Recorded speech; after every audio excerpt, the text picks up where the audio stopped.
Udah dapat hasil, kasih shift 6. Pangkat keluarnya kan? Keluar huruf topi di layar Bapak Ibu. Ya. Kalau udah ada topinya, masukin berapa? 10 berarti kan ya? Jangan 9 lagi. 9 tambah 1 kan ngerti. 10 masuk 9 ditambah 1. Kalkulator suruh ngitung juga. Terlaluan banget sih. Ya kan tadi saya perhatiin ada tuh 9 tambah 1 tulisan. Ya 10 lah. 9 tambah 1 belum berubah. Katanya itu rumus, Pak. Ya tapi jangan kebangetan banget. 9 tambah 1 masukin kalkulator. Lu kalkulator ngitung dah 9 tambah 1 berapa gua nggak tahu. Capek deh. Iya gitu. Oke.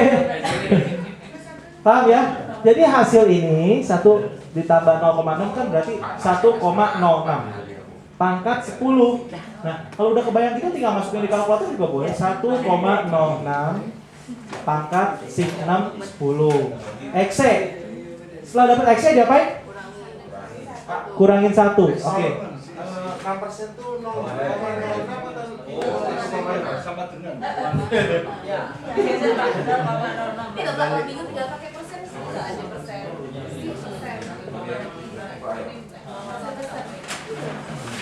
Sabar. Enggak, memang harus sabar. Saya mah udah terlatih, UP sisinya udah gede ya. Kalau enggak cepet stroke ya Bapak.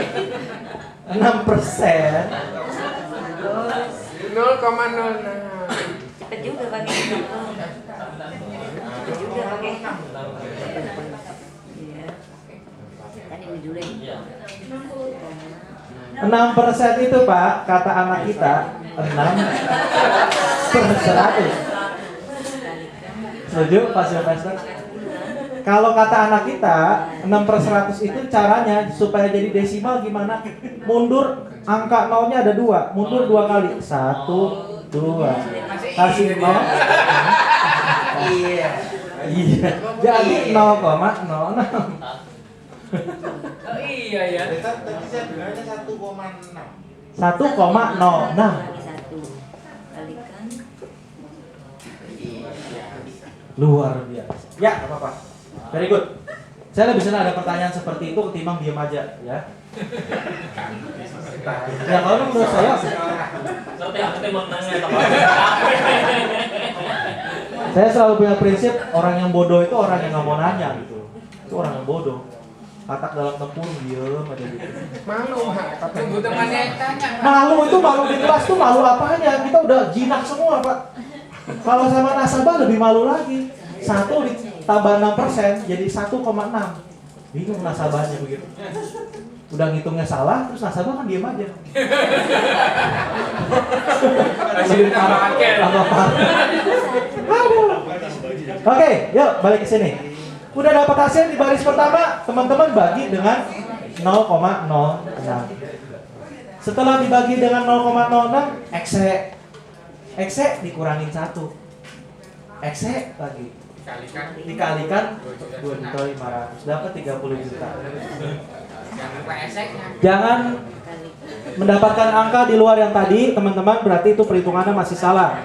So, fight teman-teman, berjuang sampai dapat angka ini. Pokoknya berjuang. Sudah? Ya? Saya lanjut. Dari tadi teman-teman kita sebelum tadi sekitar jam 6 pagi ya kita udah bicara mengenai future value, nilai masa depan gitu ya. Gimana dengan nilai masa kini? Ya. Tadi pertanyaan Ibu Yulia, ya. Ibu Lydia. Halo Bu. Ya. Masih belum tunang ya. Ibu Lydia tadi kan menanyakan, oh itu Pak kalau Susan 1,2 miliar sebenarnya sekarang bernilai berapa? So sebenarnya pertanyaan Bu Lydia adalah mengenai slide ini. Oh, paranormal juga nih Bu Lydia nih. Udah jauh udah ngerti ada slide ini. Gitu. Oke. Jadi teman-teman dari tadi kita kerangkanya berpikir ini di sini 2010. orang di sini. Orang yang sama ya Pak? Sampai ditanya.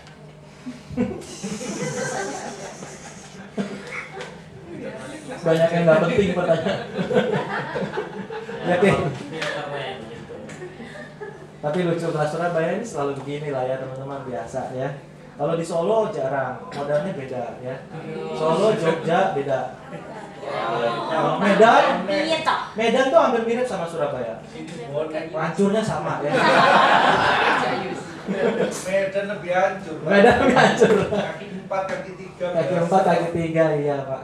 Ya gitulah teman-teman, tapi semangat belajarnya yang saya acungi jempol ya. Jadi itu yang memang harus kita pertahankan, bukan masalah kehancurannya. Biarin kan itu tipikal ya. Nah, ini kan bicara mengenai future ya, masa depan. Tapi orang kan ada yang berpikir juga begini. Saya mau bangun Alfamart. Tahu ya Alfamart ya? Karena kan Alfamart udah kayak jamur gitu ya, banyak. Setiap 1 kilometer harus ada Alfamart. Itu memang strategi perang dia melawan Carrefour. Ya. Karena Carrefour itu kalau nggak digerobotin semut nggak bisa kalah, harus digerobotin semut. Carrefour dilawan sama raksasa nggak bisa, Giant nggak bisa lawan Carrefour, susah. Hypermart susah. Tapi yang bisa ngelawan justru Alfamart sama Indomart. Carrefour tuh kewalahan loh. Ada Alfamart sama Indomart setiap 1 kilometer tuh ada pasti sekarang. Buka 24 jam lagi. Carrefour mana bisa 24 jam? Paling mendekati hari raya dia sampai jam 12. Ya. Karyawannya encok, toko segede gitu. Pulang-pulang bisa meninggal ya teman-teman. Nah, kalau ada sahabat bilang, saya mau punya nih modal nih, 10 tahun lagi saya cita-cita mau punya Alfamart dan ruko saya udah punya nih. Ya, daerahnya daerah yang belum ada Alfamart, belum terjamah. Saya yakin 10 tahun lagi juga Alfamart belum masuk situ. Oke Pak, Bapak tahu nggak modal Alfamart sekarang berapa? Oh saya tahu modal Alfamart kurang lebih, kalau saya sih berpikir kurang lebih deh ya, 10 tahun lagi saya butuh modal 2 miliar buat buka Alfamart. 2 miliar di sini dia butuhkan, teman-teman. Berarti uang 2 miliar ini kan belum ada. Ini kan angan-angan. Sesuatu yang belum real, belum ada, belum tercipta, dan belum diciptakan. Wah, ini kayak puisi ya namanya. Nah, apa Pak? Ketawa dulu. Tawa dulu. Iya. Maksudnya apa sih, nggak nyambung? Emang Jakarta susah, Pak. Ya, emang Jakarta susah, kompleks ya Pak ya. Oke, terima kasih sindirannya Pak ya. Nah, sekarang kalau kita bicara rupiahnya itu belum ada, berarti kan rupiahnya itu harus dikumpulin nih dari sekarang. Masih kecil ya. Nah, yang sekarang ada berapa? Atau berapa sih uang yang dibutuhkan sekarang di present value ini untuk menciptakan aset sebesar 2 miliar gitu. Nah, menciptakan aset 2 miliar itu caranya bisa dengan single premium atau investasi tunggal, atau bisa juga gimana tadi? Anuitas atau berkala. Itu yang kita akan pelajari sekarang. Nah, itulah teman-teman yang akan kita coba lihat present value dari suatu kondisi. Kita melihat masa depan, tapi sekarang mau berapa yang harus dikumpulkan. Ya. Dulu teman-teman mungkin ada yang sempat ketemu Pak Charlie gitu ya. Dulu direkturnya Prudential, dulu zaman dulu. Gitu ya. Kalau Pak Charlie kan ngajarin training juga, kasih training ke agent gitu, acara-acara ADS gitu ya, ADS. Dia berpikir gini, coba terangin sama nasabah, Anda terangin, Anda coba untuk challenge mereka. Mau punya uang berapa Pak untuk pensiun Pak? Mau punya uang berapa Bu untuk pensiun? Berapa miliar? Gak usah berpikir dulu punya uang sekian miliar itu cukup gak buat masa pensiun, gak usah. Anda mau punya uang berapa waktu masa pensiun? Oh, 5 miliar. Oh, udah. Itu cita-cita nasabah kan? Kita tinggal ikutin. Oh, Anda mau punya uang 5 miliar masa pensiun. Mau cukup, mau enggak, masa bodoh. Dia yang punya keinginan 5 miliar, gitu ya. Nah, kita mundurin nih ke present value. Oh, Ibu dengan uang sekian ratus ribu setiap bulannya mulai dari sekarang menabung di Prudential, ibu punya uang 5 miliar nanti pensiun. Cuman teman-teman kan diajak di training PFA ini berpikir komprehensif. Uang 5 miliar itu cukup gak sih buat pensiun dia? Kita juga harus berpikir itu. Jadi segala hal kita harus tahu. Ada nasabah yang bilang, saya mau cuma 5 miliar aja cukup, ya udah kita hitungin. Ada nasabah yang minta hitungin, semuanya ya sampai pensiun saya harus cukup nih setiap tahunnya. Kita juga harus hitungin. Semuanya kita harus bisa. Nah, sekarang kita berpikir yang simpel dulu deh. Ini uang 2 miliar, sekarang berapa nilainya 2 miliar itu? Atau berapa yang harus dikumpulkan untuk mencapai angka 2 miliar? Rumusnya teman-teman tidak banyak perbedaan, sama persis. Cuma diputer. Ya, rumusnya diputer. Jadi nilai masa kininya di depan, future value-nya di tengah. Ya, ini dikali 1 dibagi ini cuma sebagai standar penulisan. Sebenarnya kalau secara logika tinggal ini dibagi ini. Future value dibagi 1 plus I pangkat N. Setuju? Ini dikali 1 kan tetap FV ya. FV dikali 1 ya FV begitu. Berarti tinggal FV dibagi ini. Coba kita lihat soalnya Bapak Ibu. Vera punya cita-cita punya uang 300 juta. Tapi 5 tahun lagi dari sekarang. Ya, buat apa? Ya buat ngawinin anak misalnya gitu ya. Buat nikahan anak 300 juta. Ini kalkulator punya siapa? Oke. Nah, sekarang teman-teman, berapa sih kalau katakanlah uang 300 juta itu 5 tahun lagi dari sekarang dengan tingkat bunga tabungannya itu sekitar 6% setahunnya, itu berapa uang harus disetor sekarang? Katakanlah nih orang ingin mendepositokan uangnya gitu loh. Tapi dia punya cita-cita 5 tahun lagi dari sekarang depositonya 300 juta. Berapa deposito atau uang yang harus dia setorkan sekarang untuk mencapai angka 300 juta itu? Yuk silakan dihitung Bapak Ibu. Pakai rumus yang simpel tadi. Tinggal masa depan, future value-nya dibagi dengan faktor 1 ditambah 0,06 pangkat 5.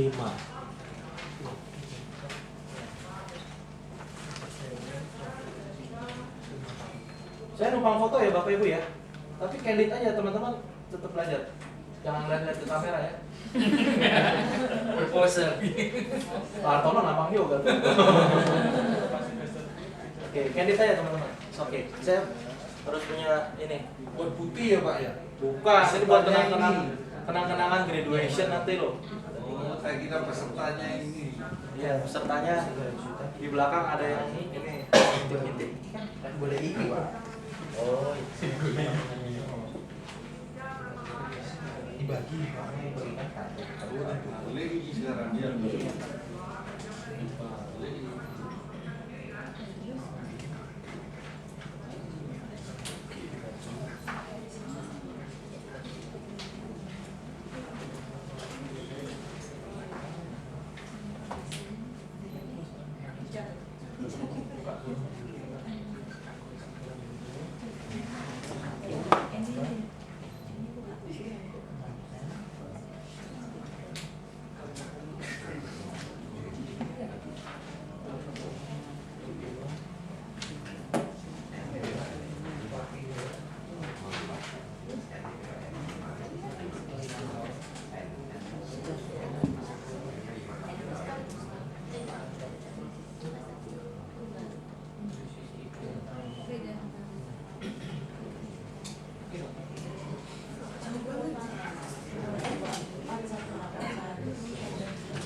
Sudah, Bapak Ibu?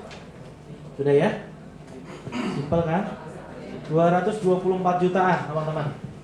Berarti dia saat ini harus menyetor uang 224 juta untuk mencapai 300 jutaan.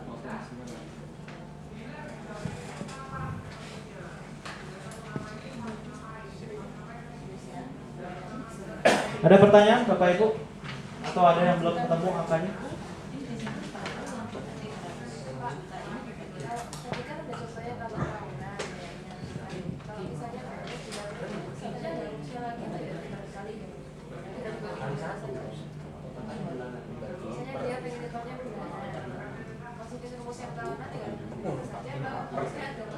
Enggak, rumusnya sama. Nanti kita belajar pas di contoh kasus ya. Kalau yang di sini yang simpel-simpel dulu. Nanti ada bulangan atau harian